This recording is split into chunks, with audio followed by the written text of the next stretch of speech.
Portrait लगी हुई थी शुक्ला जी, महाभारत की एक पोर्ट्रेट लगी हुई थी। मेरी मिसेस ने कहा क्या आप युद्ध मचवाइएगा, डेली सुबह शाम झगड़ा होगा हम दोनों में। मैंने कहा वो कैसे होगा, अरे महाभारत के युद्ध का है। मैंने कहा तुमने फिर देखा ही नहीं, फिर लोगों ने महाभारत को समझा ही नहीं। यह पोर्ट्रेट में रथ पे सवार श्री कृष्ण अर्जुन, घोड़े, पांचों घोड़े की कमान संभाले हुए श्री कृष्ण, ये बताता है ये 5 घोड़े हमारी 5 ज्ञानेंद्रियां हैं, काबू में करो। और यह अर्जुन जो बैठा हुआ वो हमारा शरीर है। रणभूमि में, इस जीवन की रणभूमि में कुछ करो, कुछ करो, युद्ध जीतना है। अगर हम कुछ नहीं करें तो हम परास्त हो जाएंगे और मरने के कगार पर पहुंचेंगे, मृत्यु से हमें कोई बचा नहीं पाएगा। और उसने सारा लगाम किसके हाथ में दे दिया?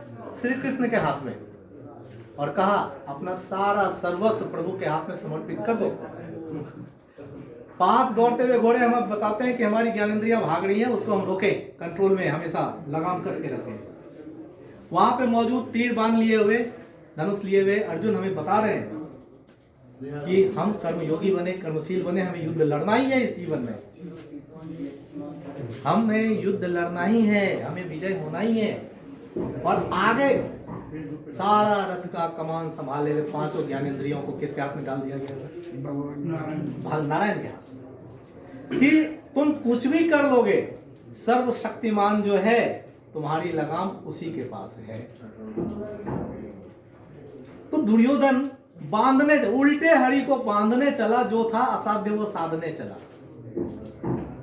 भगवान कुपित होकर बोले, डगमग डगमग दिग्गज डोले। उन्होंने कहा था देखना है मुझ में तू विशाल, मेरे वक्ष स्थल विशाल देख, मेरे भ्रिकुटी विकराल देख, है ना। तुम मुझे बांधने चले हो। केवल 2 नर न आघाते थे, धृतराष्ट्र विदुर सुख पाते थे। उस स्वरूप को केवल 2-3 लोगों ने ही देखा था, धृतराष्ट्र ने, विदुर ने, भीष्म ने भी नहीं देखा था। भीष्म ने भी नहीं देखा था सर। ठीक है, ये 2 लोगों ने ही देखा था। क्यों देखा था? और शकुनी कपटी था। नहीं, क्यों देखा था उन्होंने? क्योंकि वो अपने कर्म क्षेत्र में बिल्कुल निर्मलता अपने मन में धारण किए हुए थे।